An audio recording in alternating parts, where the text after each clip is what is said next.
não vou fazer nada. Até vamos fazer umas caras bonitas assim, né?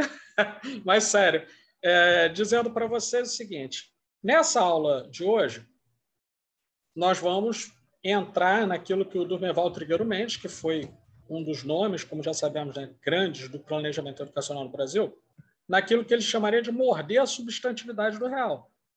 Nós vamos trabalhar um pouco questões que são teóricas e metodológicas da análise de políticas públicas. Por isso, eu deixei para vocês, com um tempo longo, eu sei que teve Natal, Ano Novo, etc., mas teve um tempo longo para a gente poder analisar, ver esses materiais. Eu, inclusive, autorizei o compartilhamento de tela para todos, porque, para aquilo que chamou mais atenção de vocês, só compartilhar a tela com todo mundo e a gente vai conversando, a gente vai discutindo, tá? Eu puxo essa discussão vindo com alguns apontamentos, tá, sobre isso, mas a ideia é que a gente possa fazer esse tipo de debate. E eu tenho como último informe para essa aula, né?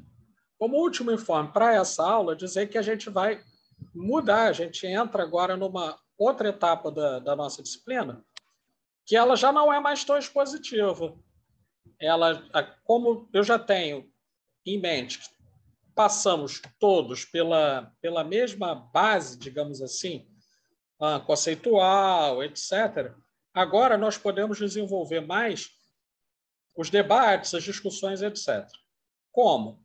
A partir dos materiais que vão sendo colocados e os temas das disciplinas, algumas pessoas ficam responsáveis por conduzir o debate e a gente vai em aula trabalhando, conversando, discutindo e etc. Tá? Quero avisar vocês também que aparentemente eu não cumpri uma promessa, mas não é isso. Eu estou juntando todas as aulas gravadas em uma pasta no Google Drive e aí eu vou compartilhar tudo de uma vez. Tá? Eu vou compartilhar tudo de uma vez. Então, a galera vai poder acompanhar uma a uma, tá? Tirar dúvida, ver, né? Vai poder se cansar da minha imagem, da minha voz e tal, vai poder fazer várias coisas, né? E aí eu queria avisar isso, tá? Então, antes de começar essa parte que eu vou dar uma palhinha, queria ouvir vocês a respeito. Primeiro, como é que foi, né, a passagem de ano de vocês, como é que vocês estão. Depois, queria ouvir um pouquinho como é que foi a primeira impressão que vocês tiveram sobre os materiais, tá? Então, tá aberta aí a Cíntia levantou a mão. Vamos lá, Cíntia. Cíntia?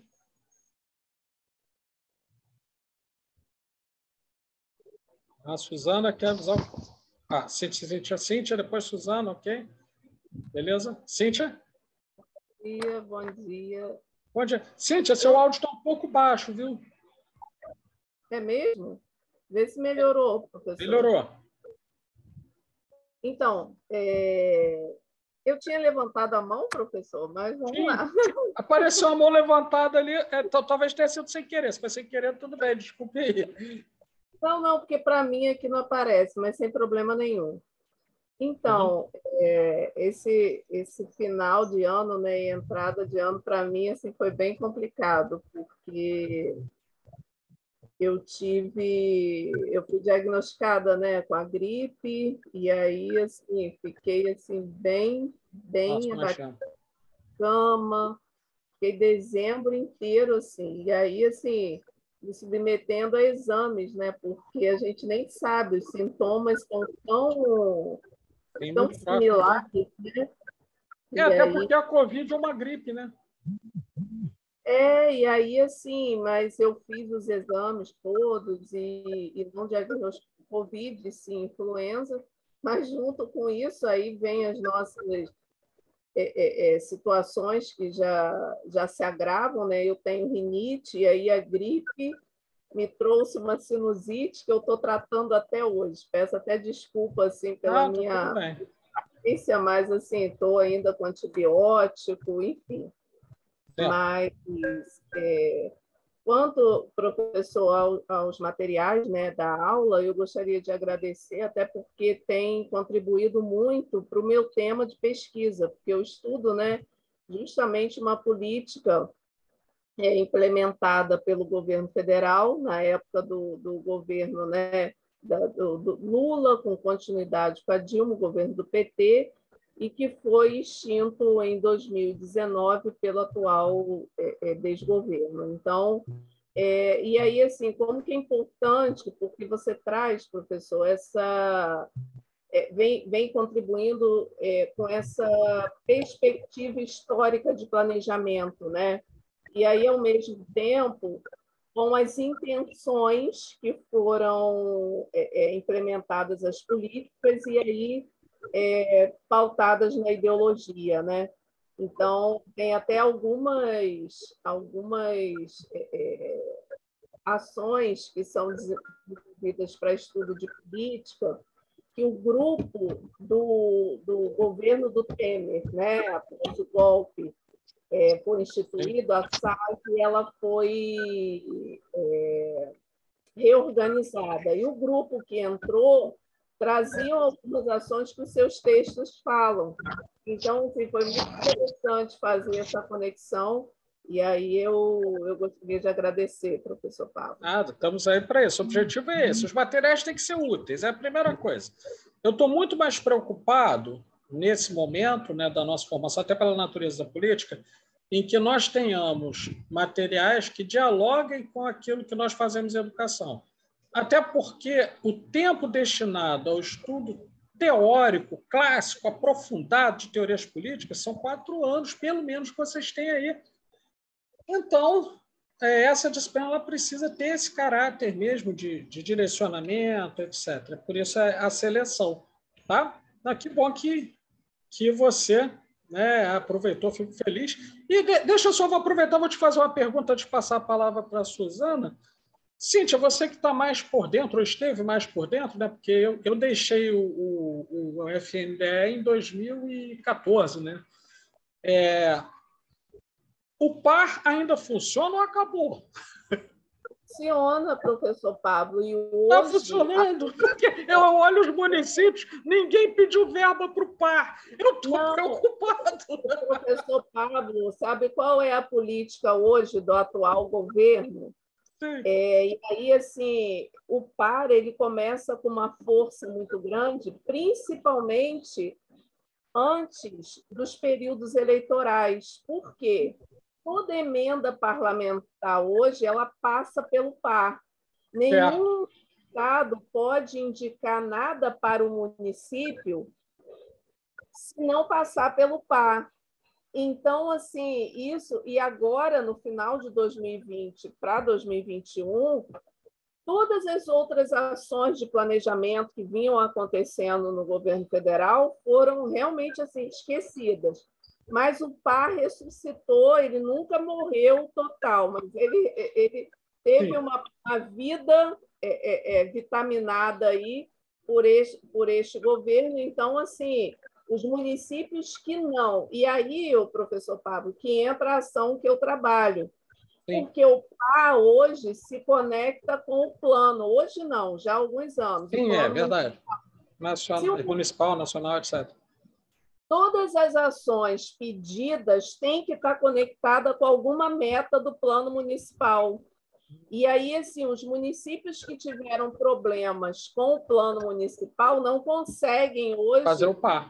Recursos para o seu município. Então, assim, o par está numa vida total, professor Pablo. Agora, então, e aí, assim, teve essa orientação, inclusive o Ministério da Educação fez uma seleção. Oi? Cíntia, acho que você deu uma travada. Então, assim, eles agora estão colocando todo o gás mesmo nessa ação para... E aí a gente diz...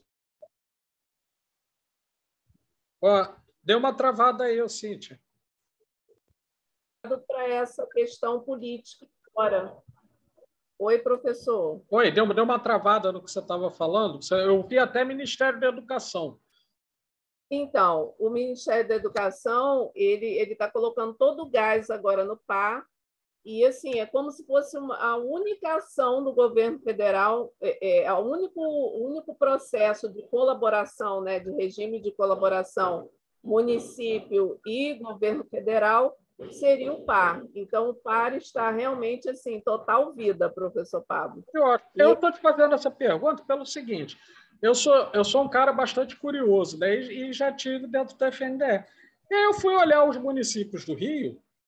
Muitos municípios não têm registrado lá, quando você vai fazer a consulta do FNDE, né, das liberações de verba, dos pedidos, etc., não tem sequer elaboração de projeto para o par. E isso me assustou bastante. Eu pensei, ué, meu Deus, será que aconteceu alguma coisa com o par ou aconteceu alguma coisa misteriosa com os municípios? Né? Não, é porque agora tudo está dentro do CIMEC, né, professor Sim. Pablo? Então, o par ele é instituído através de uma senha do prefeito e do secretário de Educação. Não, então, pois é, eu consigo ver ainda com aquela minha senha antiga do CIMEC, eu abro lá, eu vejo. Né? Mas aí, quando eu vi, estava tudo zeradinho, um monte de município, aquilo me deu um susto. Né? Mas valeu, querido. Obrigado pela informação. Até porque eu vou dizer para vocês, e aí não tem problema, é uma coisa dentro da universidade, né? Eu estou criando um projeto de extensão grande, não sozinho, né? Com vários professores de várias áreas, até porque o par ele é, né, para quem não, assim, a Cíntia sabe bastante, né, e tal, mas assim, para quem nunca viu o par ele é uma parceria entre o município e o governo federal e ele envolve a educação, mas não só a educação, ele precisa da colaboração de outras áreas, como assistência social, transporte e etc. Né? Então, vou propor um projeto de extensão grande aqui na universidade para auxiliar os municípios a que eles tenham não só acesso, mas também a fazer os projetos do par e poder não só trazer os recursos, mas poder aplicar esses recursos direito. Né? Se a gente conseguir, pessoal, se a Proex me der uma força, não achar que é um projeto irrelevante, né? Porque às vezes acontece, né? Sei lá, mas se a reitoria não achar que é um projeto irrelevante, eu não só vou implantar, como eu gostaria de convidar vocês a participar dessa ação de extensão, né? Que a gente vai dar consultoria para os municípios. Por isso a pergunta, tá, Cíntia, que eu tomei um susto, eu olhei lá, caramba, ninguém propõe nada, o pessoal está muito com dinheiro, está sobrando dinheiro em tudo que é lugar. Né? Beleza. É isso aí, Jorge, estamos dentro. Tudo hoje vem pelo par, professor. Então, assim, legal. Está em total atividade. Beleza. O que eu posso assegurar a vocês é o seguinte, gente, quem quiser participar, não faltará trabalho. Agora, dinheiro, já posso garantir, dinheiro é outro papo, mas trabalho realmente não vai faltar. E vocês podem ficar tranquilos, tá? Beleza. Seguindo a sequência aqui, pessoal, Suzana, você queria fazer alguma colocação? Eu acho que a Suzana está muda ainda. Eu vou fazer o seguinte, então, vou inverter. Vem o Dionis. A Suzana já está falando, né, Suzana? Oi, Suzana. Oi. Oi, tudo bem? Estão me ouvindo? Sim, ouvindo perfeitamente. Tudo bom, bom dia. Bom dia. Então, sobre a questão do ano novo, né? Acho difícil alguém ter passado um ano bem tranquilo, tudo em paz, já tudo certo. Esse ano foi um ano de reajuste para todos nós e para mim também, né? Igual a colega ali falou, da mesma forma para mim. Assim, professor, com relação à disciplina, eu também vejo que é ajudado muito em relação ao meu tema de pesquisa, nem seja a gente para pensar políticas como elas são criadas. Pessoal, planejamento, seu áudio está falhando. Que ele é feito de uma forma com os alunos, coisas assim que, como o Paulo Frederico, como ele disse que educar é um ato político, então o planejamento também ele perpassa por essa intenção política. Então, quando nós percebemos, vemos o tipo de planejamento que está sendo dedicado a todas as salas de aula, você olha o planejamento do sistema, do governo, de um MEC, você percebe qual é a intenção, qual é o lugar destinado à educação, à verba. Então, a gente nos mostra a educação brasileira e entende essa política, essa formulação de política. Então, isso precisa estar bem claro nas nossas mentes, entender como isso funciona, para adentrarmos nas nossas pesquisas na área da educação. Então, assim, eu acho que os textos estão sendo muito assertivos, porque é muita coisa para muito pouco tempo, igual o senhor falou, em 4 anos, não tem como você estudar 4 anos em um semestre, mas nós estamos tendo uma base bem sólida para entender essas questões da política, essas questões de como elas adentram dentro do planejamento nas diferentes escalas, para chegar ao aluno e ao professor, para, no fim, fazer o seu dever, que é o quê? O ensino ao aluno. Mas qual o ensino? Então, baseado nesses pensamentos que eu estou construindo a partir dessa leitura dos nossos textos. Certo, Suzana. Seu áudio está travando um pouco, entendeu? Aí eu consegui entender uns 70% que você falou, eu acho, né? Mas que bom, eu posso dizer que fico feliz de saber que a gente está acertando a mão, né? Pelo menos até onde eu entendi, né? Que a gente está acertando a mão dentro desse processo. E realmente a ideia é essa, Suzana. Não adianta fazer uma disciplina, quer dizer, adianta se a gente tivesse um outro objetivo. Não adianta fazermos uma disciplina, considerando o momento do Brasil, considerando as necessidades de quem está nesse programa, que seja só de especulação teórica, né? Que seja só de discussão da teoria política. Porque, sendo política pública, você vai ter teoria política aplicada, planejamento aplicado. Então, ela precisa ter essa característica, assim, vou citar só como exemplo, tá? Mas como alguém que cita alguém que é um fã e cita o sujeito que ele é fã, do que como alguém que está querendo se comparar, tá? Eu estou tentando trabalhar numa perspectiva parecida com a do Anísio Teixeira, quando ele chamava educação de arte e ciência. Então, ela é ciência aplicada, ela não pode ser só o diletantismo, mas ela não pode prescindir da teoria. Então, é claro que eu não sou o Anísio, né? E aí, quem quiser me comparar vai pensar, não, o Pablo está num nível muito baixo. Sim, comparado ao Anísio, realmente. Mas se vocês forem me comparar a outras pessoas, como o digníssimo MC Pose do Rodo, aí sim, eu estou no nível muito alto. Ok? Então, depende do referencial, realmente. Mas então é isso, Suzana. Vamos lá. Aqui, a Mona Lisa falando aqui. Sim, é um desafio lidar com par. A ideia, Mona Lisa, é essa mesmo. Nós queremos fazer na UF uma coisa que o MEC fazia quando tinha escola de gestores, né?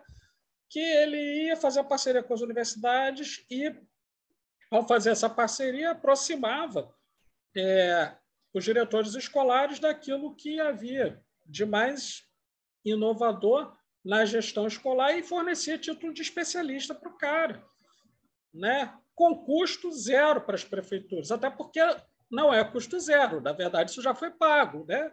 Com a arrecadação tributária, etc. Por isso que eu acho sinceramente muito complicado quando chega uma consultoria como da Fundação Hope, chega uma FGV e aí propõe para o município fazer a mesma coisa, cobrando R$1 milhão, cobrando, né? Eu acho muito complicado, mas é uma questão minha, tá certo? Tem gente que vê com outro viés, eu não vou discutir. Mas, assim, a ideia nossa é essa mesmo, é fazer dentro da UFA um projeto de extensão para poder aproximar os municípios dessa dinâmica e poder fomentar esse aporte de recurso e cooperação técnica que já está disponível desde 2007 com o PDE. Não é uma coisa nova. O governo Lula começou com isso. Só que muita gente não sabe. E falta, e ainda mais hoje, na época dos governos Lula e do primeiro mandato do governo Dilma, os técnicos iam até os municípios. Isso está aqui a Cíntia que não me deixa mentir. Os técnicos iam até os municípios para auxiliar nesse processo de elaboração. Hoje, não. Hoje você tem um sistema lá, você tem o CIMEC, se vire. O CIMEC devia se chamar civire.gov.br, porque você olha lá e você tem que dar o seu jeito.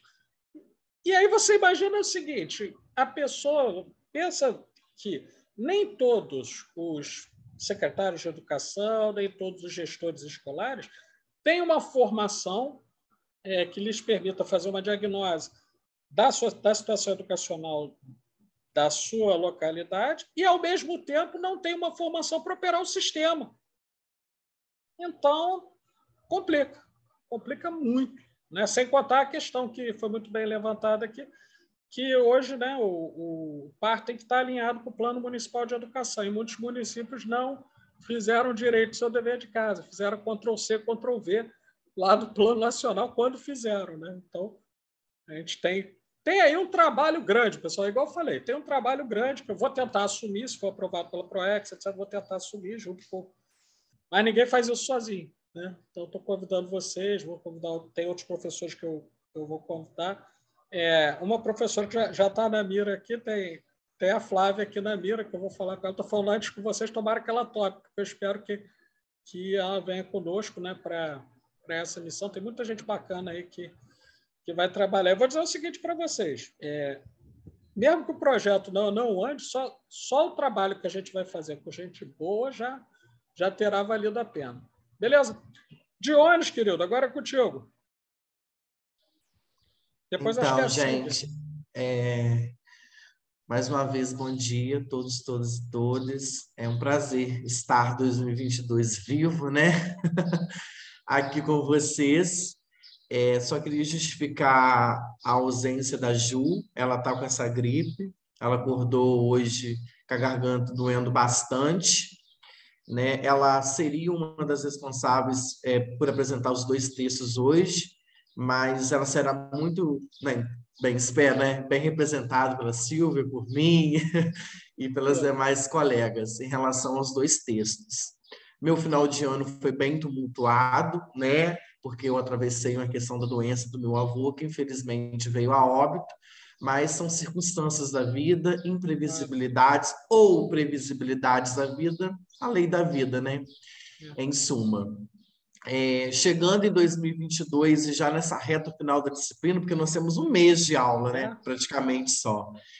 Tem mais recesso do que a aula, se bobear. Exato.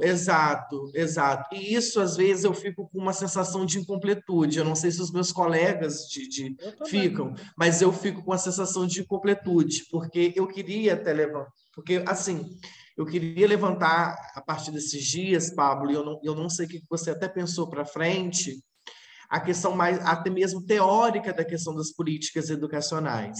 E por que eu estou entrando nesta seara?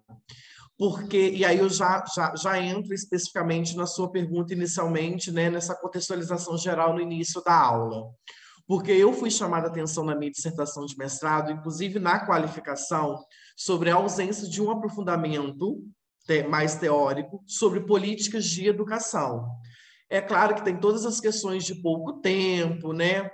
E esse texto do Klaus Frey, que inclusive ele já foi bibliografia recomendada do nosso grupo de pesquisa, o Polis, inclusive o artigo em relação ao hábito seu, da Karine, seu, do Jorge e do Marcelo, e todos esses 2 textos a gente já trabalhou no grupo de pesquisa. Mas o texto do Klaus Frey, em específico, ele já começa a dar uma contextualização muito bacana para a gente sobre uma introdução às discussões de políticas de educação e, principalmente, as concepções sobre políticas de educação, a construção do próprio conceito de políticas de educação, né, em seu cerne, no Brasil em específico. Então, eu acho que, assim, foi muito bacana. Eu já conheci o texto, como conheço também o outro que é seu, né, que é muito bom. Eu, inicialmente, eu não consegui ver um diálogo assim, claro para mim em relação aos 2 textos, mesmo sendo excelentes, né? Mas, assim, eu revisitei o texto seu, porque eu já tinha lido, eu falei assim, eu sei mais ou menos o que é, porque eu apresentei no grupo do Polis. Mas aí eu revisitei ele, eu falei assim, eu acho que, assim, talvez também você depois até pode melhorar isso para mim, de forma bem particular. Eu falei assim, eu acho que, tipo assim, o Pierre Bourdieu ele vai ajudar a gente a entender o próprio campo da política, ou seja, o próprio Brasil, né, de que se discute políticas de educação. Esse a meu ver. Em relação aos 2 textos, eu finalizo aqui, porque senão eu vou acabar entrando neles, e aí a gente entra daqui a pouco, porque o grupo tem uma pergunta inicial para a turma. Em relação ao par, que a Cíntia trouxe, bem, eu não sou especialista em par, não estudo par, mas eu já fui responsável durante muitos anos sobre o par. Ele nunca foi uma ferramenta muito clara, até mesmo para o técnico da Secretaria Municipal de Educação trabalhar. A gente sempre careceu muito de maiores apoios, porque o 0800, porque a nossa fonte era apenas o 0800 616161 do MEC. Continua 616161? Eu acho que sim. Continua assim, de 61, 61, 61, enfim, durante muitos anos. Mas vejam, Pablo, você levantou uma questão que você está vendo o par nos municípios do Rio muito parado, e você está certíssimo. Porque o Ministério Público do Estado do Rio de Janeiro, eu dentro do Ministério Público, as promotoras responsáveis pela educação do nosso estado, elas batiam muito em cima dessa questão. Por quê, pessoal? Porque o par ele acabou virando, no atual governo, isso é um olhar do Ministério Público agora, gente, uma política muito clientelista e muito de barganha política em relação aos deputados. Porque os deputados, eles mandam as emendas parlamentares, o dinheiro tem que passar pelo par. Mas é algo que o par em si, ele some e se torna algo mesmo dessa questão de favores políticos, né, em troca de apoio e essas outras questões. Inclusive, isso é um ponto que o Ministério Público bate muito em cima, porque o par, ele é um dos pilares do par, é o planejamento do município. E, de fato, a gente não é o que a gente vê, mas ele funciona. Inclusive, ele veio este ano passado com a nova roupagem. Eu corrijo se eu estiver errado, tá, Cíntia? Estou falando pela minha passagem dentro do Ministério Público. Ele teve uma outra roupagem, teve, inclusive, propagandas veiculando sobre o par no Brasil, né, em relação ao Ministério da Educação, mas, infelizmente, de fato, como eu disse, uma outra roupagem, ele vem com uma outra perspectiva, mas tudo ainda passa por ele, né, mas houve uma apropriação elástica da lei em si do par, e os deputados conseguiram fazer atos discricionários absurdos em relação ao que o par deveria ser e não o que como está acontecendo. E aí uma das consequências é uma falta de planejamento do município. Eu lembro que eu consegui para o município de Miracema uma creche através do par. Foi um planejamento, inclusive com parecer de arquiteto, de estrutura, de engenheiro, que pedia isso tudo. Não sei se agora pede. Mas assim, mudou muita coisa. Só isso que eu queria dizer mesmo sobre o par. Depois, em específico, o grupo entra nos 2 textos de hoje. Obrigado, gente. Professor Pablo, só complementando a fala do Dionis, né? E quando eu falei assim que está em atividade assim que precisa preencher, precisa fazê-lo, né? Mas realmente na perspectiva de planejamento a gente tem algumas questões ali que a gente realmente avalia e critica em relação ao viés, né, que tem sido dado. E, ao mesmo tempo, professor Pablo, isso é provocado, às vezes, pelos próprios deputados com essa visão clientelista trazida aqui pelo Dionis. Porque o que acontece? O deputado ele quer conseguir algo para o município. Aí ele vai lá no Ministério da Educação ou pelas emendas, ele vê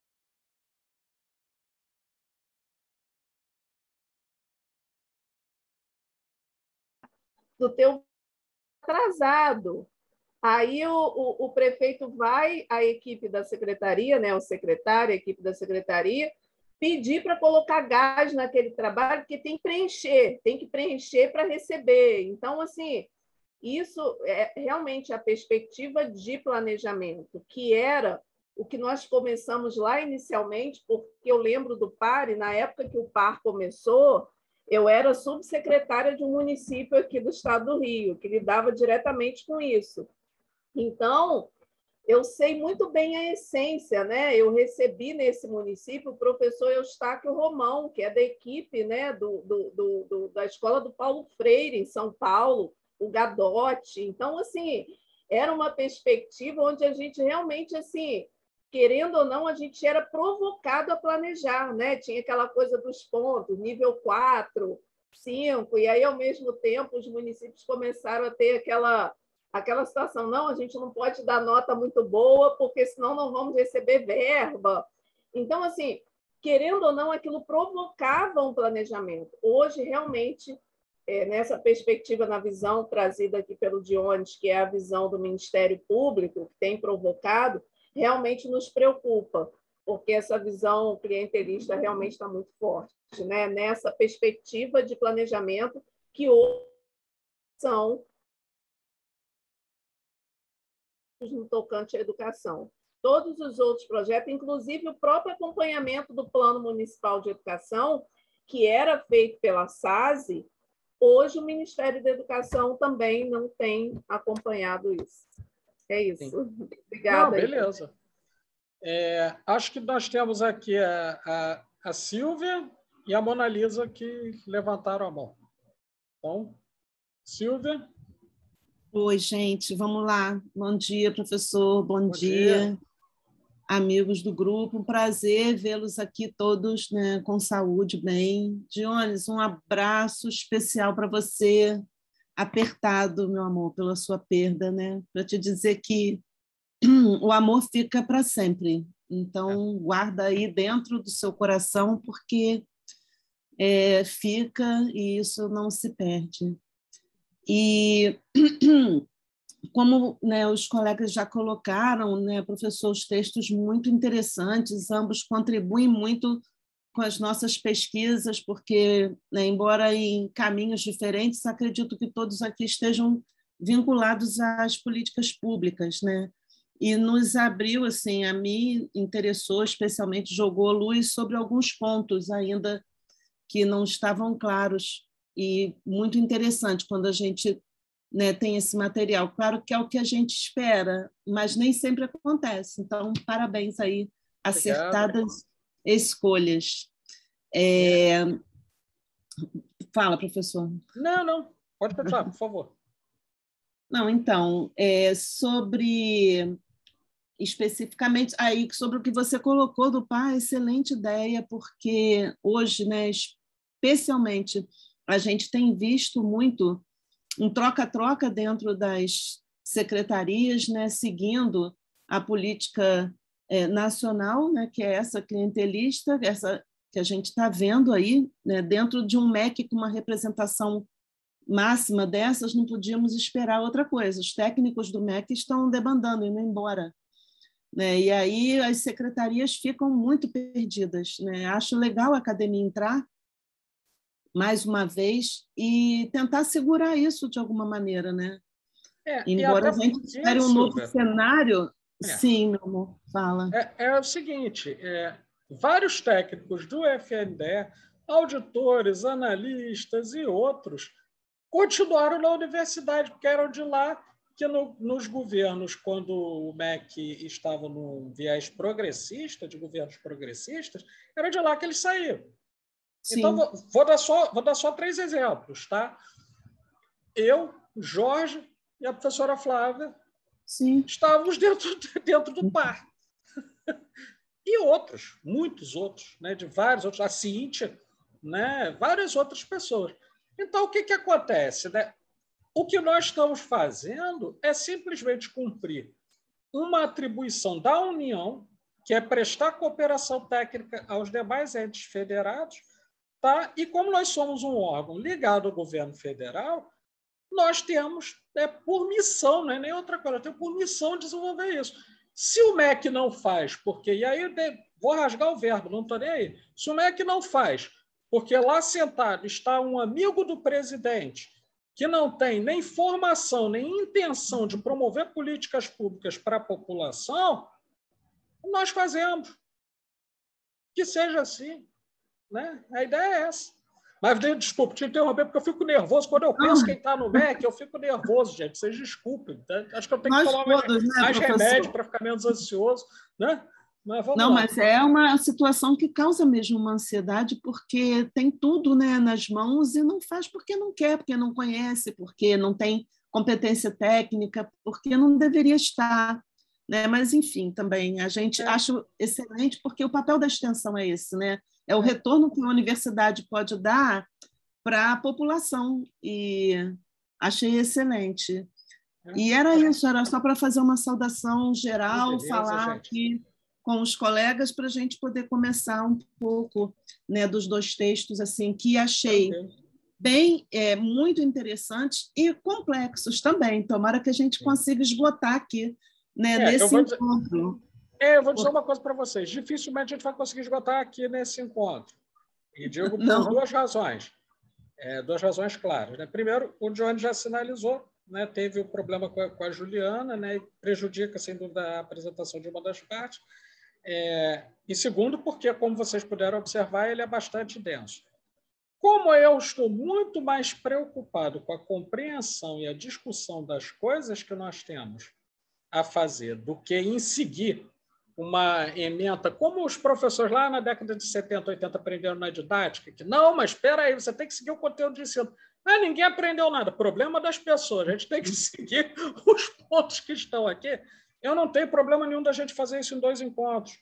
Tá certo? Não tem problema nenhum da gente fazer isso em 2 encontros. Eu estou sinalizando os materiais que nós temos, inclusive aproveitando que o Jones fala sobre teoria, eu vou mesclar aqui conosco, para tentar minimizar essa lacuna,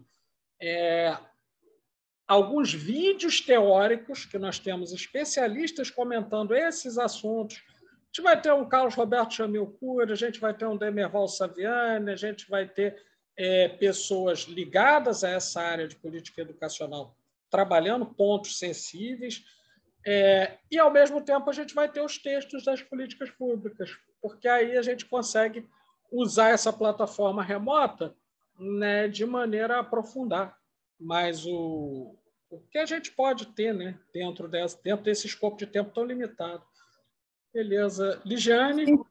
Tem sido um tempo de qualidade, professor. É um tempo está corrido, a gente sabe, atravessado aí pelo recesso, como esses calendários costumam ser, né? Esses calendários estendidos, eles têm só passam por isso. Mas o tempo tem sido de qualidade e as escolhas também pertinentes. Então, isso faz toda a diferença também. Professor, é a Mona Lisa. Beleza, Mona Lisa. Foi antes de mim. Então tá legal. Gente, bom dia para vocês. Bom dia. Eu só queria, Pablo, complementar, né? Na verdade, eu achei a ideia brilhante.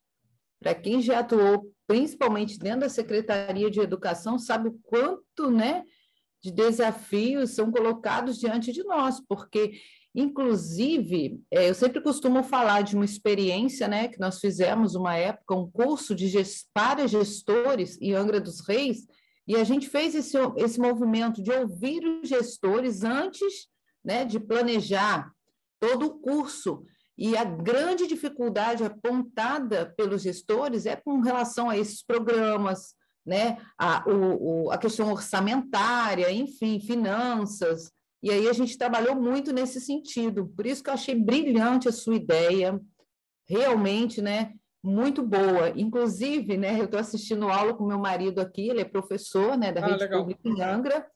Ele dá aula, né, para o primeiro segmento, é alfabetizador e faz parte do Conselho Municipal de Educação em Angra. E ele já se disponibilizou aqui, né?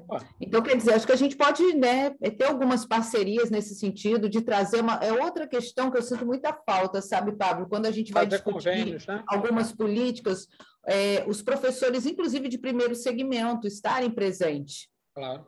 Por que eu coloco isso? Que na própria rotina do dia a dia, muitos desses professores entram numa sala de aula às 7 horas da manhã, inclusive, como é o caso dele, sai às 5 da tarde. Eu costumo dizer, né, que esse movimento todo, às vezes, ele é muito cruel, inclusive para que você tenha perspectivas de cursar um mestrado, um doutorado, isso fica quase impossível, né, ter esse tipo de formação. Mas, enfim, isso aí é uma outra discussão. E toda vez que eu ouço o Dionis falar, nossa, dá vontade de bater um papo tão longo com você, Dionis, é porque na correria não estou tendo tempo. Mas eu queria muito, muito ouvir mais sobre o Ministério Público, sobre as ações, sabe? Por exemplo, eu estou no município, gente, que é Mangaratiba, que parece que as coisas, Dionis, só funcionam quando o Ministério Público coloca uma faca no pescoço do prefeito, para o meu lamento. Por exemplo, a gente agora está discutindo, assim, eles querem da noite para o dia, claro que a gente está no movimento de resistência para não fazer assim, o nosso PCCS, nosso plano de carreira e salário. Por quê? Porque é o Ministério Público que está cobrando, dói ouvir isso. E agora Mangaratiba abriu o concurso. E, de novo, porque é o Ministério Público que está cobrando. Aí tem hora que eu falo, opa, olha o Ministério Público, ainda bem que o Ministério Público age, ele existe, sabe? Eu estou vendo o Ministério Público, Dionis, como uma luz no fim do caminho para muitos problemas, sabe? Sim. Isso me dói o coração, porque o movimento não deveria ser esse. Mas dá vontade de aprender mais sobre esse órgão. Como é que eu consigo, inclusive, Dionis, mover os meus pares para estar junto desse órgão que parece que tem hora é o único aí que faz um pouco as coisas acontecerem em municípios que realmente, né, é terra de Marlboro. Dói no meu coração dizer isso, mas eu sempre passo essa realidade, né? Inclusive a canetada dos gestores, que agora, na virada de ano, aconteceu novamente, Pablo, colegas, né? Aconteceu novamente. E uma das escolas do município, uma já tem, né? Um diretor contratado, agora está vindo mais um. E tudo sem critério, né? Para não dizer que eu sei muito bem explicitamente quais são os critérios, né? Eu vou dizer que eu não sei. Não sei, né? A gente não sabe. E com relação porque não sabe mesmo, porque o critério vem... Não, o critério é ser filha, parente, mãe de vereador, e etc, etc, etc. Mona Lisa, Pablo, me permite só uma observação. Claro, em relação aos novos diretores contratados, vocês podem entrar com uma ação no Ministério Público, né? Só citando o próprio Plano Nacional de Educação, os promotores vão abrir um processo e vão bater em cima do município em relação a isso. Vocês podem ter certeza. Inclusive, a denúncia pode ser até anônima, tá? No próprio Ministério Público. Outra coisa... É só vocês citarem, só o Plano Nacional de Educação já é o suficiente. Não, e a gente, a situação é cômica, né? É trágica, melhor dizendo, né? Seria cômica se não fosse trágica. A gente tem o nosso Plano Municipal de Educação. Inclusive, na época, o atual prefeito, né, ele estava representando o Legislativo, né, e levantou a mão lá favorável, inclusive, né, à consulta pública. A gente tem isso amarrado em legislação municipal. Agora, outra coisa também que eu sei que não cabe aqui, de repente, mais tarde, a gente pode conversar no privado, é com relação ao Fundeb. Né? Mangaratiba hoje não se posicionou de forma alguma, dando qualquer esclarecimento que seja, enquanto em cidades vizinhas a gente viu um movimento muito diferente. Né? Outra coisa também, Pablo, que eu queria muito, não sei, né? É uma ideia, tá? Eu estou jogando para o grupo, para a gente aprender mais sobre o Fundeb, né? Eu acho que a gente precisa se apropriar mais dessas questões. É nesse sentido... Até o meu desabafo. Um dos materiais que nessa sequência a gente vai ter, quando a gente mergulhar nas políticas, é o material que a CGU disponibiliza, que é a cartilha do Fundeb atualizada. Eu já vi, já li. Aí a gente vai discutir, tendo em vista como ela se conecta com o restante da política educacional e com a realidade dos municípios. A ideia é essa. Mas eu sinto muita falta, inclusive para os conselheiros, né, do CACS Fundeb, se apropriar. Eu já fui conselheira e realmente foi uma passagem rápida, né? Mas eu sinto isso, né, de se apropriar melhor. O que são aqueles valores, né? Porque a gente também pergunta, eu já fiz essa pergunta aqui para os conselheiros, não sobrou dinheiro, foi tudo pago com os funcionários, mas a pessoa também, você sente que aquela resposta está meio assim baseada no nada. Sabe, do ouvir falar, né, do que o outro disse. É só nesse sentido, para a gente realmente se apropriar mais. Claro. E só para concluir a minha fala, é com relação aos textos, né? Ontem a gente fez uma reunião breve, o grupo foi muito produtivo, E, assim, acredito que a gente realmente não vai esgotar, inclusive o grupo tem essa proposta, né? Se de repente hoje a gente direciona mais para um texto e posteriormente para o outro, porque são dois textos maravilhosos que eu acho que merecem eu tenho uma proposta discussão. nesse sentido. A minha proposta é a seguinte: eu vou fazer uma apresentação geral das conexões entre os dois textos, porque esse foi um ponto que eu já ia fazer mesmo, o Jones ressaltou. Aparentemente, eles não têm. Eu vou centrar nisso. Na próxima aula, a minha ideia é que nós tenhamos as apresentações dos grupos, focando nos dois textos, e, ao mesmo tempo, a gente já tenha um terceiro ponto, que é relativo a um material, que eu já comecei a colocar um e vou colocar mais um, tá, para estudo para a próxima aula. Tá? Esse dos cadernos aí. E eu vou botar um material, gente, que não sei se vocês conhecem, que é a Lei 13.005 de 2014, que é o Plano Nacional de Educação. Tá certo? Vou colocar também, porque aí a gente vai ter duas perspectivas sendo trabalhadas ao mesmo tempo. A perspectiva, né, dos fundamentos teóricos, etc., etc., e já esse aterramento no Brasil, tanto no Plano Nacional de Educação, quanto na derivação, né, ou melhor, em documentos que dão suporte, um que vem antes e um que vem depois, que eu vou colocar ali. Tá? Então, na próxima aula, a gente vai ter uma aula que ela é toda dialogada, ela não vai ter parte positiva, não. Claro, tem uma parte aí de apresentação das pessoas, mas a ideia é uma aula de debate. Porque aí eu penso que não só a gente vai ter os grupos completos, tempo para fazer uma apresentação bacana, de repente quem quiser fazer um slide, alguma coisa, pode ser, entendeu? E, simultaneamente, a gente entra com força na última etapa. Hoje não, querido. Mas a gente não vai iniciar hoje a discussão? Não, vai iniciar hoje, mas vai iniciar hoje assim. Eu vou fazer essa apresentação, né, das conexões, etc., etc. Na próxima aula, aí sim, vem as apresentações. E mais além das apresentações que já teriam hoje, vai ter uma apresentação comparando dois materiais que se relacionam com o Plano Nacional de Educação e o Plano Nacional de Educação. E aí, ao fim dessa aula de hoje, a gente vê quem vai querer assumir essa tarefa. Tá legal? Tá ótimo, então. Beleza.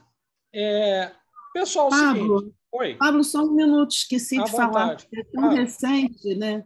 Eu também agora estou no Conselho Municipal de Educação de São Gonçalo, representando a universidade privada que eu trabalho há 20 anos já.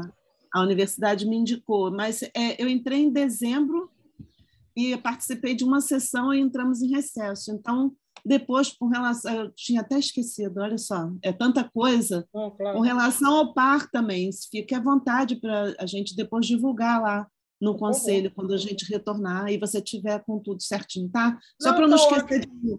Não, beleza. O que você pode divulgar já é o seguinte. Na UF, tá, nós estamos desenvolvendo uma ação de extensão, tá? Para negociar com as prefeituras e com os municípios relativo ao par, para que esses municípios possam ter acesso e promover um programa de formação para conselheiros, para gestores públicos, etc. Tá legal? Isso já pode anunciar. Agora, não dá para anunciar quando vai sair. Isso não dá para anunciar realmente. Tá legal? A gente só retorna em fevereiro também. Eu não tive como dizer não. Na verdade, eu tenho... Não era bem o momento, né? Porque eu estou na reta final da defesa. Mas não tive como dizer não, porque... Né, a universidade já estou lá há 20 anos e veio a proposta, eu falei, não, adoro, está ótimo. Não, irrecusável. Foi agora. No momento, vai dar tudo certo. E vai ser. Não, era para ser. Não tenho dúvida. Tá bom, querido. Então, tá aí, eu levo depois a sugestão lá. Tá bom? Certo. Um abraço. Professor, vou levar a sugestão também para Araruama. Por favor. Tá bom? Legal. Porque também sou do Conselho Municipal aqui no município e é muito importante realmente, né? Como já foi colocado aqui na aula. E, Mona Lisa, eu compartilho também da sua angústia, porque Araruama é terra sem lei também, infelizmente, né? Tudo que acontece em termos de políticas que precisam ser implementadas por lei. O Ministério Público interviu e agora vai acontecer. O Ministério Público... Então, o Ministério Público realmente, Jones, depois a gente precisa conversar mais, né? Até para esclarecer, porque são muitas questões que a gente, às vezes, desconhece, né? Por não estar tão próximo, né? Quanto às festas de fim de ano, graças a Deus, né? Felizmente, eu não tive perdas, eu compartilhei da sua dor, Jones, e sinta-se abraçado, né? Mas, assim, tive um travamento da cervical por conta do acúmulo de trabalho, enfim. Aí, final de ano, fiquei bem quietinha, bem descansando, né? Mas, graças a Deus, tudo bem. E contribuição dos textos, assim, parece não, está havendo um diálogo muito grande entre as disciplinas, porque a professora Cláudia, né, tratou de um texto sobre intelectuais, onde abordou Bourdieu. Professora Flávia também, a gente apresentou fez uma apresentação de Bourdieu, e agora a gente estudando, né, esse texto sobre Capital e Hábitos. Eu percebi assim, um diálogo muito grande e tem contribuído bastante com a minha pesquisa também. Só tenho a agradecer, professor, por essa... Para aprofundar, quem quiser aprofundar o conhecimento do conceito de hábitos, eu sugiro 2 leituras do Bourdieu. Uma é o Meditações Pascalinas, especialmente no capítulo A Crítica da Razão Escolástica. Tá? São 3, na verdade, né? Todo o livro La Distinction, quer dizer, que em português já está a distinção, já tem em português, é porque o que eu tenho a edição em português, mas a primeira que eu li foi em francês. Você tem, especialmente no capítulo O Mundo Natal, os processos de socialização primária para a constituição do hábito, estudados a partir de uma perspectiva diferencial. Então, ele analisava alunos das classes trabalhadoras e estudantes, né, das classes mais altas, né, nesse processo de formação do hábito. E um outro que não pode deixar, esse não dá para passar, mas aí tem que ler todo, é o livro que é Le Sens Pratique, o Senso Prático, já tem em português. Já tem, quer dizer, já tem desde 2012, né, em português. O Senso Prático, porque ali vocês vão ver o hábito descrito em detalhes, né, pelos estudos do Bourdieu. Tá? Pessoal, é o seguinte, como juntam 2 fatores. Né? O primeiro, que eu tenho uma reunião às 11h30 da Propi, e são como aquelas eu nem vou levar isso, eu até desisti de levar isso para o YouTube, porque tem muita coisa sensível que eu estou falando aqui, mas assim, são como aquelas propostas do filme Godfather. Né? Eu fui convidado para uma reunião, mas é aquela proposta que você não pode recusar. Né? Então, fui convidado, né, a uma reunião de coordenadores de MBA, eu não posso recusar, mas, de todo modo, antes disso, a gente já terá feito essa parte que eu estou propondo das conexões entre os 2 textos. Tá? Então, eu peço um pouquinho da paciência de vocês, porque eu vou fazer uma exposição, mas, à medida que tiver alguma dúvida, alguma observação, por favor, me interrompam, tá legal? Então, vamos lá. Primeiro eu vou começar falando do texto em que eu, Jorge, Marcelo Bocarzel, estivemos adiante, né, nessa tarefa aí de construir. Né? E aí, vou começar falando da história do texto, para vocês entenderem o contexto. O Jorge chegou para mim e me disse assim, daquele jeito dele: Pablo, a gente está precisando produzir um texto que tenha um pouco dessa sua cara aí, escolástica, né, erudita, etc.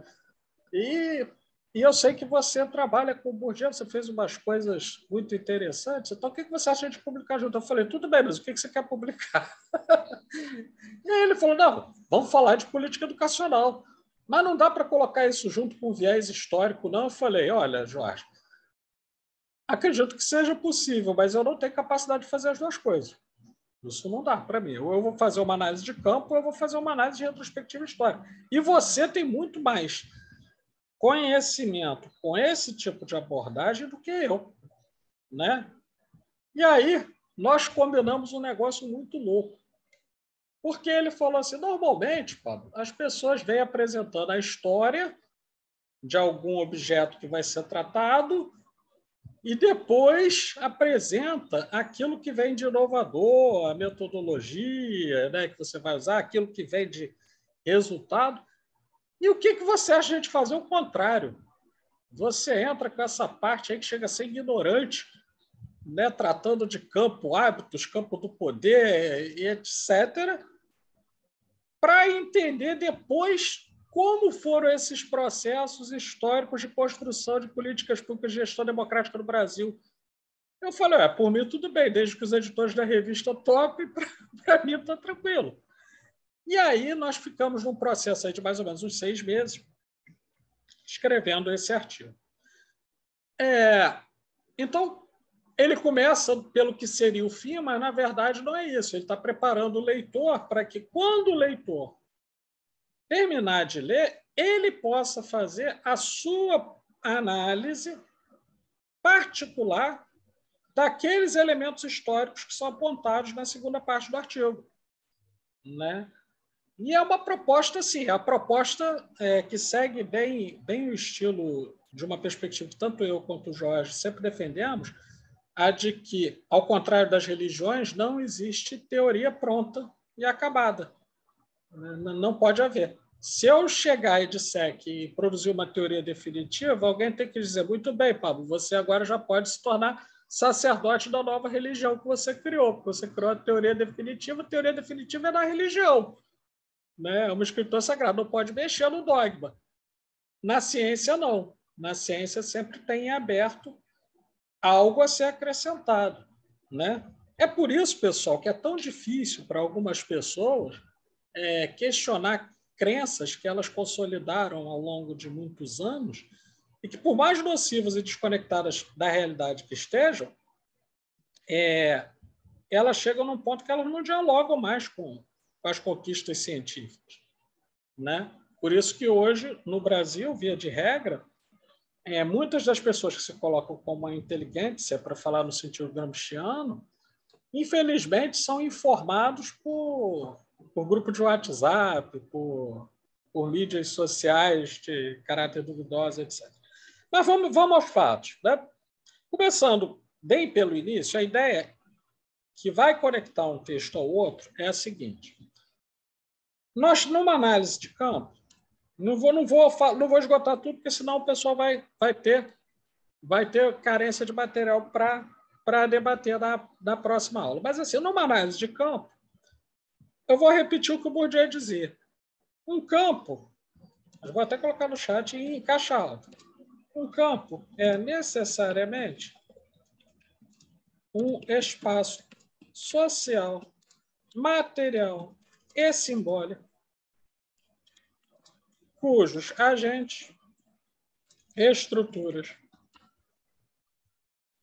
e forças se envolvem em uma dinâmica concorrencial em busca do poder segundo a lógica intrínseca do campo, também chamada de lúcio ou sentido do jogo. Tá? Estou dando essa palhinha para a gente, que acho que vai depois o pessoal poder desenvolver isso bem. Existe um campo, e nessa definição de campo, o campo ele é sempre variável. Sempre variável. Quem determina essa variabilidade? A pessoa que vai estudar o campo. Ela vai recortar o campo. O pesquisador, né, o grupo de pesquisa, quem quer que esteja estudando determinado campo, ele delimita o campo. Tá? E esse campo ele guarda algumas características que, para complementar, se devem a fatores de 2 ordens. Sociais e históricos, e aqui ele se aproxima, naquela perspectiva tão cara por dia de trabalhar com e contra os autores, aqui ele se aproxima bastante de Marx, né, no sentido de que um campo ele não existe solto no tempo e no espaço. Ele existe também como a expressão de um movimento do real que aconteceu, vem acontecendo, e que deve a sua materialidade a características sociais e históricas. Exemplo, falar da universidade no Brasil não é a mesma coisa que falar da universidade na Itália, ou na França, ou nos Estados Unidos, ainda que todos esses países sejam passíveis de fazer uma análise do campo universitário. Mas, como eles passaram por processos que o Bourdieu vai chamar de homológicos, né, no sentido de embrionários, né, de surgimento, genéticos, vamos chamar até de genéticos, né, diferentes, o campo se manifesta diferente, por seguir características sociais e históricas diferentes. Tá? Esse é um primeiro elemento do campo. E o segundo elemento? Aí aqui está o pulo do gato que a gente vai poder trabalhar depois. A dinâmica de um campo depende de 3 fatores.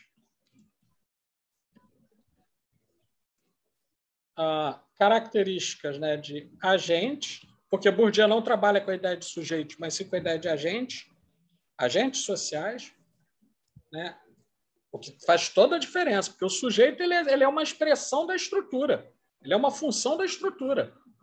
O agente, não. Ele nem é o sujeito totalmente livre, como proporia, por exemplo, Jean-Paul Sartre, né, que o sujeito é absolutamente livre pela determinação das suas escolhas, e também não vai trabalhar numa perspectiva como a do Lévi-Strauss, por exemplo, que vai condicionar o sujeito como uma expressão da estrutura social. Então, Bourdieu vai trabalhar sempre na perspectiva de que você tem agentes, pessoas que trabalham dentro das coerções simbólicas, materiais, históricas que existem naquele campo, mas que ele possui alguma margem de manobra. Agentes que detêm mais ou menor capital. Tá? Então, é uma função dos agentes, 3 fatores: agentes, volume e estrutura de capital circulante.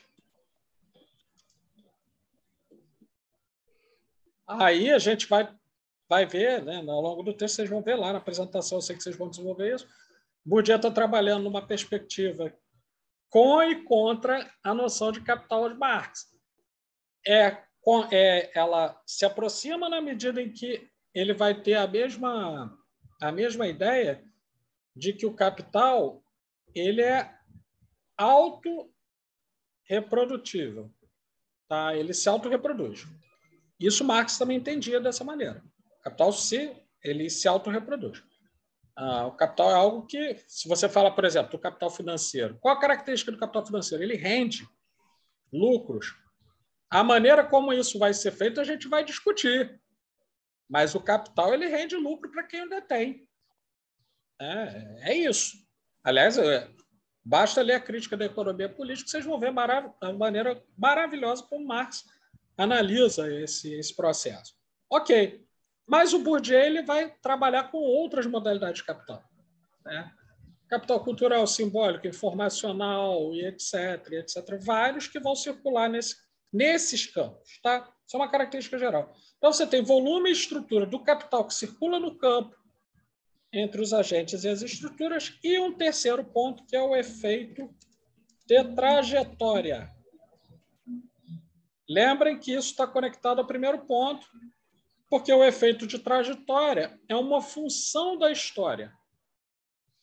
Parece até física. Se eu fosse aqui trabalhando com uma disciplina de cálculo, de estatística, eu ia colocar que T igual a F de X, sendo F a estrutura e X o volume de capital ao longo do tempo. Então, F de X igual a T, né? F de X igual a T. Por quê? Porque é uma função, né, daquele momento do campo em relação ao tempo e à história daquele campo. Exemplo. Vamos pegar um exemplo aqui para analisar agentes, tá? Só para ter uma ideia. Vou pegar aqui uma pessoa popular, uma pessoa bem conhecida. Fernando Henrique Cardoso. Ok? Fernando Henrique Cardoso estudou na Sorbonne, trabalhou com Alain Touraine, até uma determinada época, ele era um sujeito que defendia posições gramscianas, escreveu uma obra muito interessante sobre o processo de mudança social, especialmente na América Latina, e etc. E aí, na trajetória que ele vai fazendo, quando ele assume a presidência do Brasil, parecia outra pessoa, né? Ele defende teses neoliberais, ele aplica as teses neoliberais, ele trabalha de uma maneira tamanha que, num dado momento, ele diz: esqueçam o que eu escrevi. Está lá registrado, não fui eu que falei isso, não, foi ele que falou. Né? Um cara que foi oriundo da universidade, deve tudo à universidade e ataca a universidade. Né? E ataca a universidade. Aí, se você pensar, pô, ele faz isso porque é maldade? Pode ser, mas não é só isso. Você precisa analisar a trajetória para entender como esse sujeito foi criando um movimento dentro do campo do poder, e aí já vou entrar com a ideia de campo do poder, até que, quando ele assume a presidência, ele adota posições totalmente contrárias às que ele defendia numa outra época. Tá? Então, esse efeito de trajetória faz toda a diferença para você entender um campo. Porque, analisando um agente, vou pegar um outro exemplo falando de uma estrutura. Você pega lá a Fundação Palmares. Okay? Hoje, Fundação Palmares. Né? Antes tinha Zumbi, agora é Fundação Palmares, não é isso? Então, você pega a estrutura. Ela trabalhou dentro de uma perspectiva de promoção de políticas de igualdade racial, de estudos relativos ao empoderamento, né, a questões ligadas a preconceito, a racismo, etc. Tinha toda uma direção num dado momento, por uma série de fatores sociais, históricos e políticos. Ela vira a Fundação Palmares, tira o Zumbi e passa a trabalhar numa direção contrária. Se alguém disser que eu afirmei que o presidente da Fundação Palmares é racista, eu nego. Eu estou negando, eu não afirmei isso em momento algum. Se vocês tiraram essas conclusões, isso é com vocês. Eu não afirmei isso. E não afirmo que as políticas desenvolvidas a partir desse agente refletem na instituição o racismo. Também não afirmei isso. Então, por favor, tenham em vista que, mesmo registrado, eu não afirmei nenhuma dessas coisas. Mas eu estou marcando e mostrando a vocês que, a partir desse viés de análise de campo, que eu nem vou entrar na ideia de hábitos, que é um elemento correlato, vou deixar mais para o pessoal vir para a apresentação. Mas só para a gente saber que, se o campo tem essas características, não podemos nos esquecer que campo ele só pode ser entendido em função do hábito. Porque os dois são o que o Bourdieu vai chamar de paraepistemológico. Tá? Ora, numa perspectiva de análise de políticas públicas, mapear o campo é comparável a você fazer um raio-x do momento.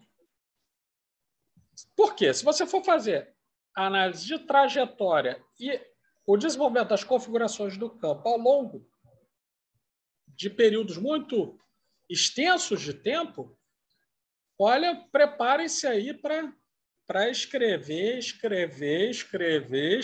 e não dar conta, porque as mudanças são grandes. Né? Então, geralmente, as análises desenvolvidas nessa perspectiva visam ou a você entender o estado de coisa de um determinado momento e aí fazer projeções. Não é profecia, né? São projeções, são possibilidades, são previsões, com margem de erro, né? E também para entender um pouquinho do que veio acontecendo até que determinada configuração política acontecesse. Isso fez com que tivéssemos uma análise, quem lê o artigo vai ver lá, tivéssemos uma análise daquele momento, né, político que vivíamos, que hoje é até um pouquinho diferente, mudou até algumas coisas. Né? Se fosse hoje, a configuração que foi apresentada ali, até com um esquema gráfico que é pobre, porque isso explica porque eu não segui a área de desenho, né? Mas seria um outro esquema gráfico, por conta de agentes, estruturas que mudaram até de posição ali. Ok. Isso é um ponto. Tá? E aí, a partir de lá, a gente tem fundamentos para as pessoas aplicarem esse modelo até os momentos históricos que vão sendo trazidos ao longo do texto, desde a democratização e tudo mais. Beleza. Essa é a introdução ao 1. A conexão com o segundo texto é a seguinte. Ora, se, por um lado, os elementos sociais, simbólicos, históricos, culturais e políticos estão em jogo ali naquele mapeamento, nós temos que entender que, a partir daquele campo, são desenvolvidas políticas públicas. As políticas públicas são desenvolvidas a partir de um campo. Pode ser aquele, pode ser outro, mas daquele campo específico, né, como exemplo, são desenvolvidas políticas públicas. Aí o Klaus Frey nos ajuda numa outra direção. Qual direção? Primeiro, mais uma vez, vou dar só uma palhinha, o que eu vou falar é bem rápido para poder o pessoal vir e bater pesado na teoria.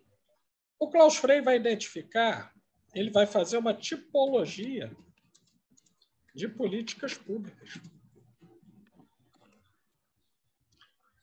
E nessa tipologia merece destaque, não é só isso, tá? Mas merece destaque para nós algo que eu vou chamar a atenção aqui. O fato de que, nessa interação entre Estado e sociedade civil, Estado e sociedade política, são desenvolvidas em cada campo políticas públicas que, para se tornarem materiais e concretas, elas vão envolver necessariamente recursos financeiros, necessariamente normas legais e necessariamente normas administrativas. E aí ele vai caminhando dentro de várias perspectivas, que eu não vou mencionar aqui, mas ele chega a um modelo em que nós temos políticas públicas distributivas, políticas públicas redistributivas, políticas públicas regulatórias. Não vou falar nenhuma dessas qual é, para poder a gente ter um bom material para uma discussão na próxima aula. E as instituintes, né? Se não me engano, a instituição, não me lembro se ele deu o nome de instituinte, mas acho que sim. Que está se referindo especialmente à Constituição Federal e etc. Então, qual a conexão que nós vemos aqui? Dependendo do movimento do campo, dependendo da força política que está operando no campo do poder, e aí só para lembrar aqui, o Bourdieu trabalha com campo e campo do poder. E aí, só para não restar dúvida, o campo do poder, botar até em caixa alta, o campo do poder corresponde a uma fração de qualquer campo que detém o domínio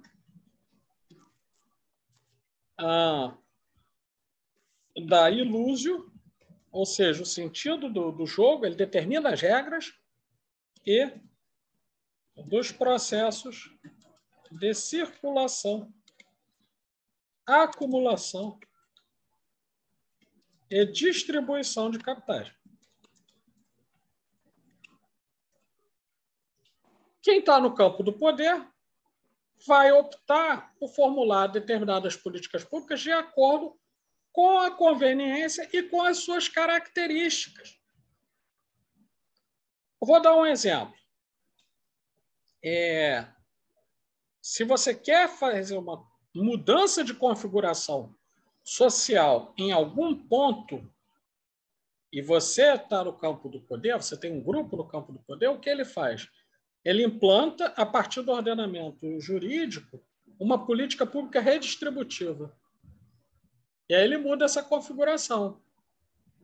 Vou dar um exemplo de alguma coisa que veio acontecendo. Tá aí, não vou entrar no mérito, porque é uma discussão tão polêmica que só de mencionar, né, já começam os debates, já começa lá, né? Por exemplo, a política de cotas raciais, ok? É uma política pública redistributiva. Ela muda a configuração do acesso a determinados bens e serviços do Estado. Tá? E quando ela é feita, ela já prevê, sempre quando ela é implantada, ela já prevê um certo dissenso. Olha, Jones, eu até faço, mas eu vou ficar devendo para hoje pelo seguinte. Eu vou fazer a contextualização, mas eu vou ficar devendo para o pessoal justamente apresentar e a gente poder discutir em linhas gerais. O que eu vou fazer? Eu vou pegar o texto aqui, tá? Me dê um instantinho. Deixa eu ver aqui se eu estou indo no lugar certo. Só um instante. Ok. Não estou. Vamos lá. Espera aí, não é isso. Fecho isso aqui. Entro aqui. Vou fazer um novo compartilhamento, tá, pessoal?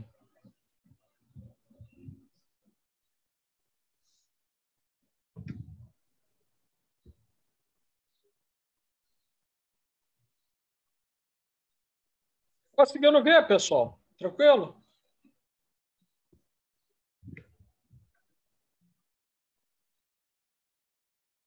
Deixa eu pegar o PDF aqui.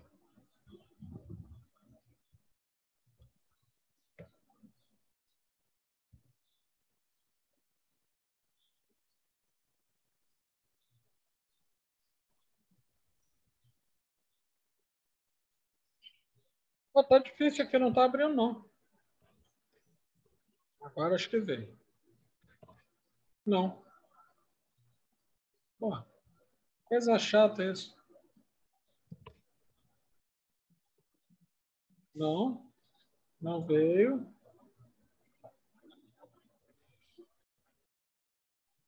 Espera lá, vou voltar lá. Novo compartilhamento.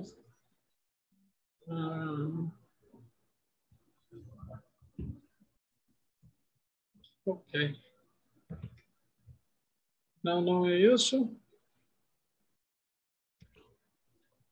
Espera aí, deixa eu parar aqui para organizar essa jossa e poder compartilhar. Não está vendo o PDF aqui. Veio. Acho que veio. Veio sim. Vamos lá, vou compartilhar aqui rapidamente com vocês e contextualizar o último diagrama. Beleza. Então, vamos aí.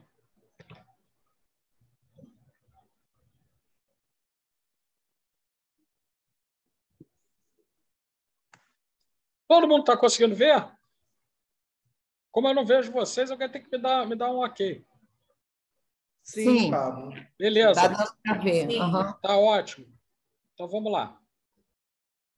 Primeiro, os diagramas vão evoluindo, né? Primeiro, eu vou demonstrando, ou tentando demonstrar, que é possível você construir um diagrama utilizando o sistema de campo que deriva da física, que o Bourdieu usa, tá? Deriva da física, especialmente a teoria de campos de Niels Bohr. Ok. E Dawson e Daniel. Que são atrasadas para a física, mas que para nós ajuda para cacete. Então, nas coordenadas y e x, a gente tem volume e estrutura de trajetória, tá?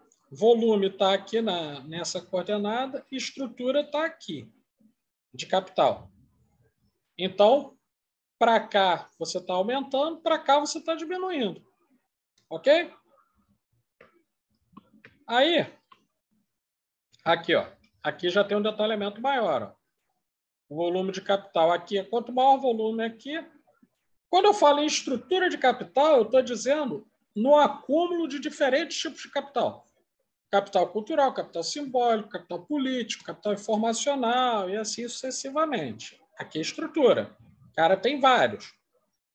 E volume está aqui. Então, o campo do poder vai para cá, nessa coordenada aqui. Tá? Ele vai para cá. Nesse diagrama. Ok. Isso aqui eu apliquei o que um sujeito chamado Jeremy Lane, em 2006, tentou fazer, mas não foi bem sucedido ao estudar a obra do Bourdieu. Tá? Aí, olha, aqui já começa a complicar um pouquinho, mas é importante a gente trabalhar. Foi bom o Jones ter feito essa observação. Aqui eu coloquei uma legenda. As instituições em quadrado, os agentes em redondo, e já apliquei o tipo de campo, o tipo de estrutura de capital, de volume de capital que está em jogo aqui.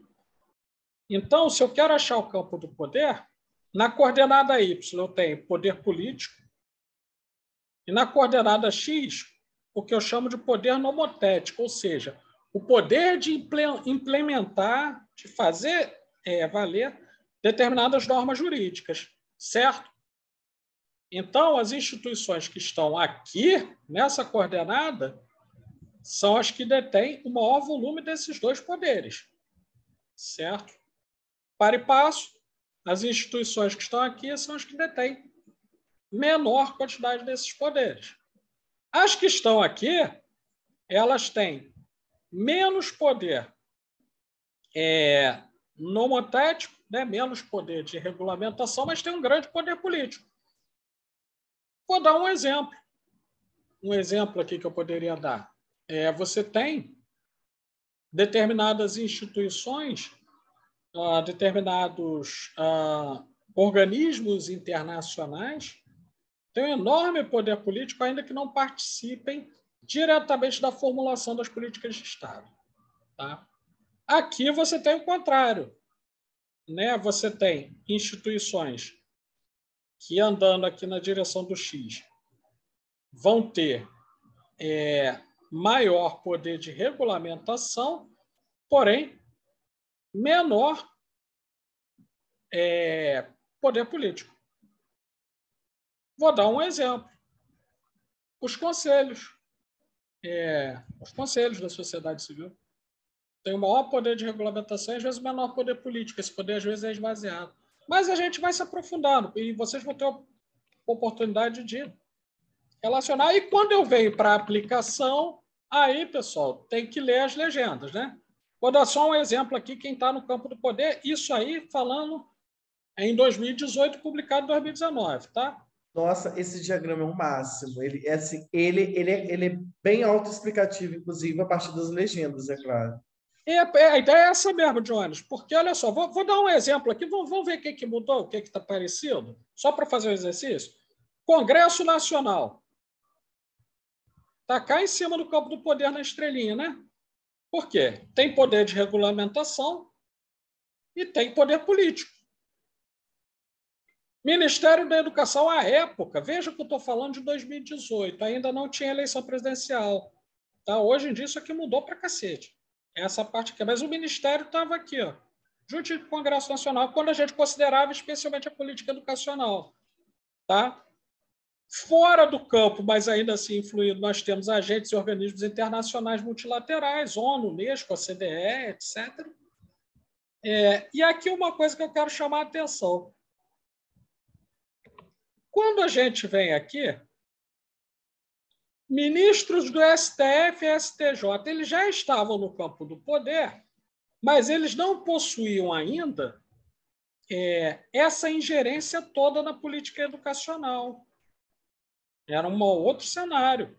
Se fosse hoje, eu colocaria aqui. Talvez até aqui em cima. Porque eles aumentaram muito seu poder. Então, veja, esse é um diagrama que ele é dinâmico. Ele valeu para um determinado momento. Para outro momento, você teria que construir um outro diagrama. Mas, tendo em vista esses vetores, você consegue fazer uma análise, e uma análise que ela faz como se fosse um raio-x, te permite posicionar os agentes. É claro que é muito esquemático, mas você tem uma ideia do que está acontecendo na política naquele momento. Né? E já naquele momento, eu queria trazer uma informação que até saltei os olhos aqui, o que eu chamo de objetos das políticas públicas. Né? Eu estou me referindo diretamente, né, às pessoas. Né? Os objetos das políticas públicas, as pessoas, os professores, gestores da educação básica, etc., já naquela época já estavam numa posição bem desprivilegiada no campo do poder. Hoje, talvez até mais ainda. Tá? Bem desprivilegiado. Ok? Então, essa é a contextualização. Não vou falar tudo, que senão eu tiro o trabalho de vocês. Mas, assim, a ideia desse tipo de análise, que eu estou desenvolvendo outras, porque ainda não chegou.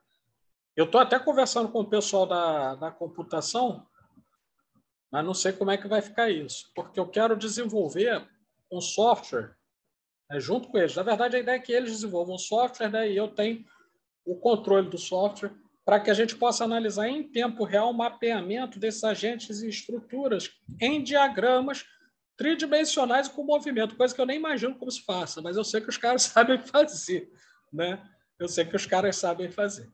Então, é isso. Não sei se te atendi, Jones, mas era o que eu estava colocando. E só para finalizar... Sim, Pablo. Sim, entendeu? Beleza. Sim. Na realidade, só o terceiro que eu queria mesmo que você...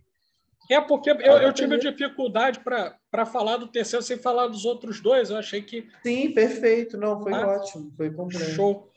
Então, gente, quando a gente vê essas conexões, não é dizer aqui, eu insisto, está muito longe ainda de uma análise precisa a partir disso. Isso aí é um esboço, isso é um início. Eu sei que dentro do grupo de pesquisa e até dentro daquilo que eu venho desenvolvendo, eu já avancei a partir desse ponto, já estou desenvolvendo outras coisas. Tem um artigo para ser publicado por uma revista internacional em que eu apliquei isso à avaliação educacional, à construção do campo, eu arrebentei a teoria, espanquei mesmo. Se fosse o UFC, você teria Felipe Perrenot batendo, assim, pedindo para parar a luta, porque eu fui lá na teoria de competência Felipe Perrenot e esquece! Porque eu mostrei, por exemplo, que a teoria é incompleta na medida em que as pessoas aprendem até aquilo que você não quer que elas aprendam. Logo, você gera competências colaterais e competências que, inclusive, erodem, né? Elas diminuem as assim chamadas competências cognitivas que ele apresentou como verdade absoluta e que é verdade absoluta para muitos sistemas de ensino nacionais, Brasil incluído.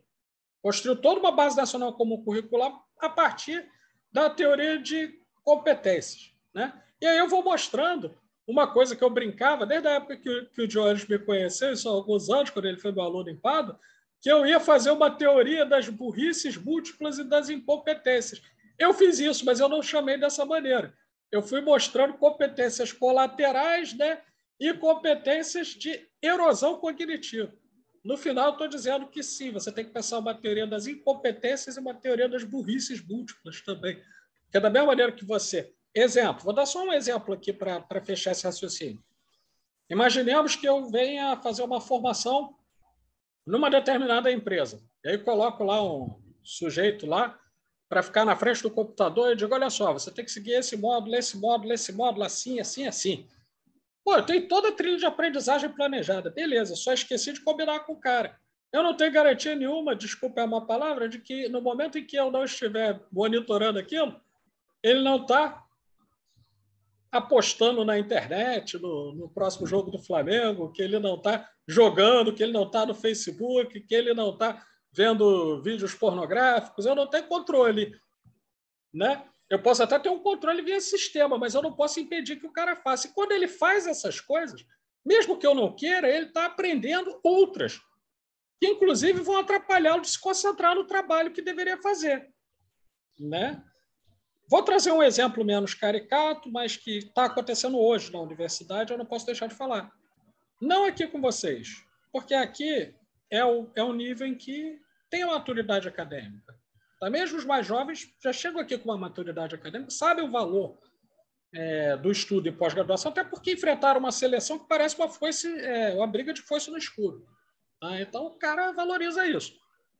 Mas na graduação, eu vou dar aula, às vezes, aí estou até fazendo um desabafo, eu vou dar aula, às vezes eu me sinto no seriado de Walking Dead. Por quê? Só tem zumbi.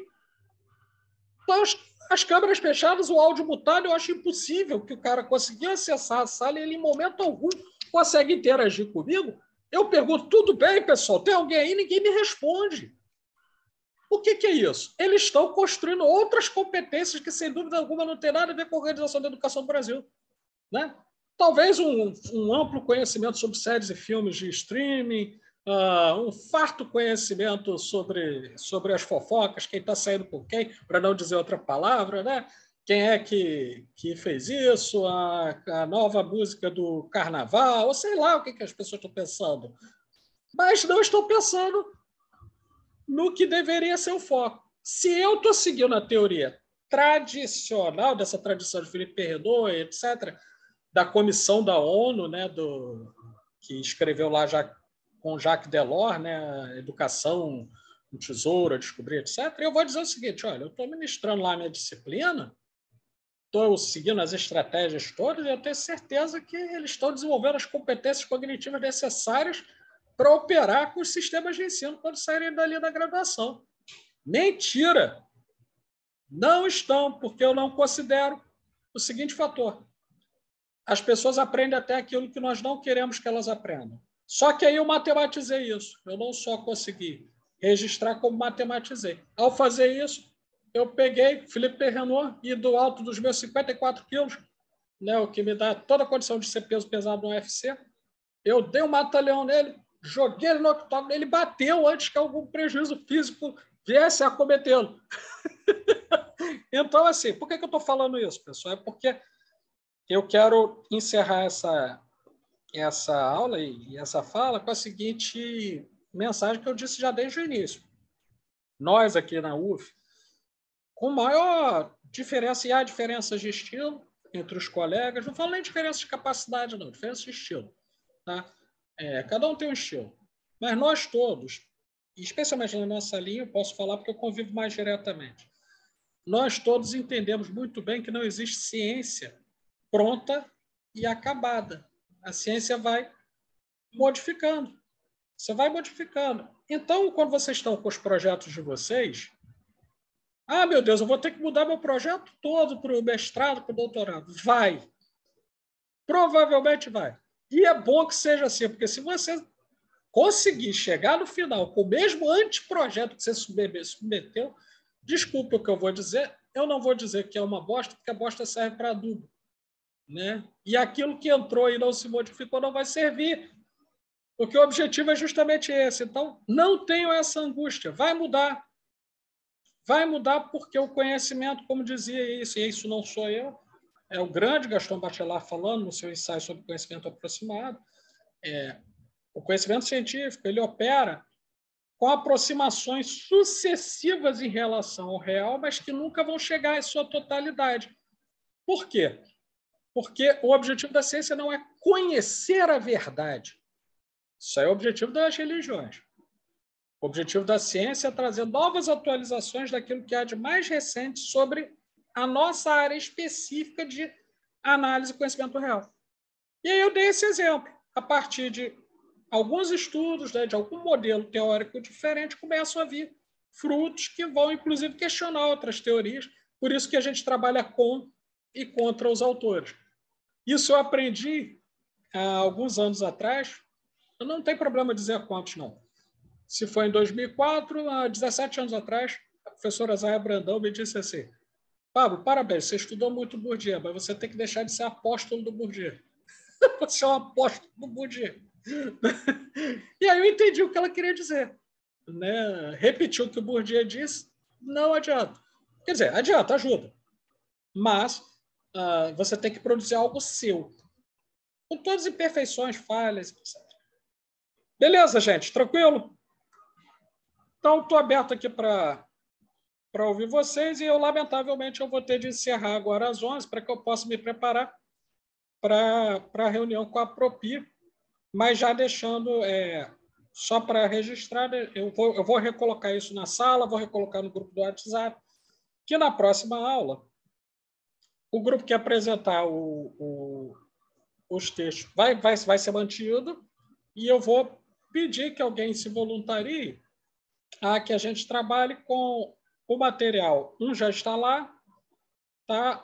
O Plano Nacional de Educação, e mais aí é um vídeo, não é nem texto, um vídeo que eu vou colocar lá, do Carlos Roberto Chamil Cury, debatendo o direito à educação hoje.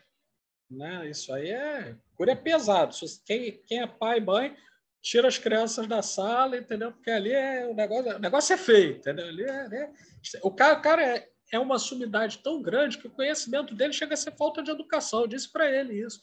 Não, professor, isso chega a ser falta de educação. Né? Mas, sério, eu vou colocar isso, tá bom? E aí a gente, na próxima aula, vai ter uma aula diferente, a aula em que é de apresentação e debate. Beleza? Então, tá certo, meus queridos, minhas queridas, queridos, né? Vamos encerrando aqui, então, por hoje. Quero desejar a vocês que se mantenham todos bem, com esperança, com saúde. Se uma coisa que a história nos mostra é que as coisas mudam, certo? Sejam elas as boas, sejam as horríveis, né? As coisas mudam. Quem estivesse no meio do governo do Estado Novo, longe de mim dizer que a gente está vivendo uma ditadura igual a do Estado Novo. Por quê? Porque o Getúlio Vargas, ao menos, era trabalhista. Mas vamos lá. Mesmo o Estado Novo, quem estivesse lá em 1938, por exemplo, não ia imaginar jamais que a gente veria um processo de redemocratização posterior à Segunda Guerra. Isso aí vai passar, gente. É claro que não vai passar se a gente ficar fazendo hashtagzinha na internet, entendeu? E etc. Não. Tem que passar de outra maneira. Claro que é importante, mas tem que lutar de outra maneira também. Então, vai passar, mas vai passar porque a gente quer e vai fazer passar. Não é porque a gente vai esperar messianicamente que apareça, e aí é com trocadilho mesmo, tá? Messianicamente, que algum Messias, né? É muito diferente do Messias cristão, sem dúvida, vai resolver nossos problemas, especialmente quando você vê que ele cria os problemas, né? Então, gente, é isso que eu queria dizer para vocês. Quero que todos fiquem bem, com saúde, empolgados com o estudo, né? Eu sempre venho para cá empolgado, né?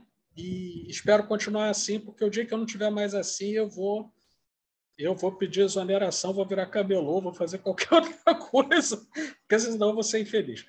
Beleza, gente? Olha, um abraço para vocês, tá bom? E a gente segue em contato até a próxima semana. Beleza?